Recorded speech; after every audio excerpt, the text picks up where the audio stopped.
మీ business ఏదైనా మీ ఊర్లో promotion చేయాలంటే అది సుమన్ టీవీతోనే సాధ్యం. ఇప్పుడే సంప్రదించండి. Welcome to Suman TV. This is Satyam Prasad. Dasara ఉత్సవాలు ప్రారంభమైంది. ఈ 10 రోజుల పాటు అంగరంగ వైభవంగా అన్ని దేవాలయాల్లో కూడా దసరా ఉత్సవాలను ఘనంగా నిర్వహిస్తున్నారు. ఇందులో భాగంగా చిత్తూరు నగరంలోని గిరింపేటలో వెలిసిన సుమారు 100 సంవత్సరాల చరిత్ర కలిగిన దుర్గమ్మ ఆలయంలో దసరా ఉత్సవాలు అంటే దేవి శరణ్ నవరాత్ర ఉత్సవాలు ప్రారంభమైంది. ఇందులో భాగంగా ప్రతిరోజు అమ్మవారిని ఒక్కొక్క అలంకారంలో ప్రధాన అర్చకులు అలంకరించి ఊరేగింపుగా స్వామివారు మాడవీధుల్లో తిరుగుతూ భక్తులకు దర్శన భాగ్యాన్ని కల్పిస్తారు. ఈ నేపథ్యంలో ఇది సౌభాగ్యానికి సంబంధించిన ఒక ఉత్సవం కాబట్టి మహిళలు ముఖ్యంగా ఇంటి వద్ద శుచి శుభ్రతతో ఎంతో భక్తి శ్రద్ధలతో వ్రతాలు హోమాలు చేస్తూ వారు గొలుబొమ్మలు పెట్టి స్వామివారిని మొక్కుతూ భక్తి శ్రద్ధలతో నైవేద్యాలను అమ్మవారికి సమర్పిస్తున్నారు.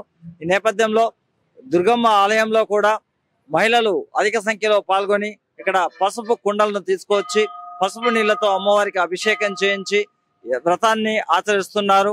అధిక సంఖ్యలో భక్తులు పాల్గొని అమ్మవారి కృపకు పాత్రలవుతున్నారు. శ్రీమాత్రే నమః.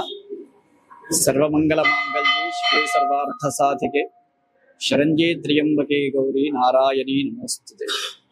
నమస్కారం. నా పేరు జగదీష్ శర్మ. గిరింపేటలో వెలిసి ఉన్న దుర్గాంబా దేవస్థానం, దుర్గాంబా తల్లి. ఇక్కడ అమ్మవారు చాలా పురాతనమైనది, చాలా విశేషమైనది, చాలా శక్తివంతమైనది. విషయం ఏంటంటే మనకి ఇక్కడ దసరా బ్రహ్మోత్సవాలు జరుగుతూ ఉన్నవి. 63వ బ్రహ్మోత్సవాలు. మొదటిగా 22వ తేదీ మహాచండీ యాగంతో ప్రారంభమైంది.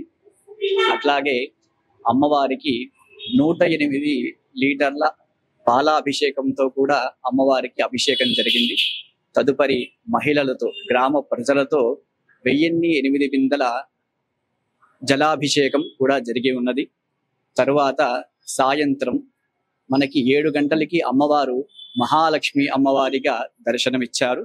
ఇక్కడ ఉత్సవమూర్తికి అలంకారం జరిగి తర్వాత రోజు చాముండేశ్వరి దేవి గాను, తర్వాత లలితాదేవి గాను, తర్వాత పార్వతీదేవి గాను, తర్వాత కాత్యాయని దేవి గాను, తర్వాత సరస్వతీ దేవి గాను, తర్వాత మహిషాసురమర్దిని గాను, తర్వాత రాజరాజేశ్వరి దేవి గాను, తర్వాత దుర్గాదేవి పవలింపు సేవలో, తర్వాత అమ్మవారు పుష్పపల్లకి సేవలో అమ్మవారు గ్రామాల్లో ఊరేగింపుతో వస్తుందన్నమాట. తర్వాత చివరి రోజు వసంతోత్సవం జరుగుతుంది.